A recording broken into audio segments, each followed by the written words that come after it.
ഇന്നത്തെ നോമ്പ് തുറ എൻ്റെ വീട്ടിൽ വെച്ചായിരുന്നു. അത്രത്തോളം സ്പെഷ്യാലിറ്റി ഉണ്ടായിരുന്നു. അത്രയ്ക്ക് ഹാപ്പി ആയിരുന്നു കേട്ടോ. കാരണം എൻ്റെ സിസ്സും എല്ലാവരും വീട്ടിലുണ്ടായിരുന്നു. അങ്ങനെ ഞങ്ങൾക്ക് ഉമ്മച്ചി തന്ന ഡ്യൂട്ടിയാണ് എനിക്ക് വെളുത്തുള്ളി അവൾക്ക് ഉള്ളി എടുത്ത് കയ്യിൽ കൊടുത്തിട്ട് തൊലിച്ച് തരാനായിട്ടാണ് കേട്ടോ പറഞ്ഞത്. അതെല്ലാം കഴിഞ്ഞ് ഞാൻ കിച്ചണിൽ ചെന്ന് കേട്ടോ ഇങ്ങനെ വായി നോക്കിക്കൊണ്ടിരിക്കാനായിട്ട്. ഉമ്മച്ചി വേറൊന്നും ചെയ്യാൻ സമ്മതിക്കില്ല. ബാക്കിയെല്ലാം ഒറ്റയ്ക്ക് ചെയ്യും. അപ്പം എല്ലാം പറ ചെയ്യുന്നത് ഞാൻ ഇങ്ങനെ വായി നോക്കിക്കൊണ്ടത്. പ്രത്യേകിച്ച് ഇത് അമ്മ ചെയ്യുന്ന ഭാഗമില്ല. എനിക്ക് ഭയങ്കര ഇഷ്ടമാണ്. അത് മാത്രമല്ല എൻ്റെ ഫേവറേറ്റ് ബിരിയാണി എൻ്റെ ഉമ്മച്ചിയുടെ ബിരിയാണി. അത്രയ്ക്ക് ടേസ്റ്റാണ്.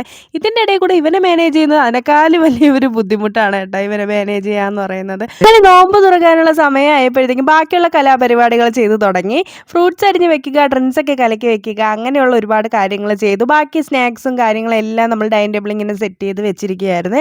അങ്ങനെ എല്ലാം സെറ്റ് ചെയ്തതിനു ശേഷം ബാങ്ക് വിളിക്കാനായിട്ട് വെയിറ്റ് ചെയ്ത് ഇങ്ങനെ ഇരുന്ന സമയത്തായിരുന്നു ആ ഒരു നിമിഷം കടന്നു വന്നത്. അതിനുശേഷം നമ്മൾ ഈ ഫുഡൊക്കെ കഴിച്ച് ഏകദേശം വയറ് ഫുള്ളായി. പിന്നെ ദഹിച്ചതിന് ശേഷമാണ് കേട്ടോ ഇങ്ങനെ ബിരിയാണി കഴിക്കുന്നത്.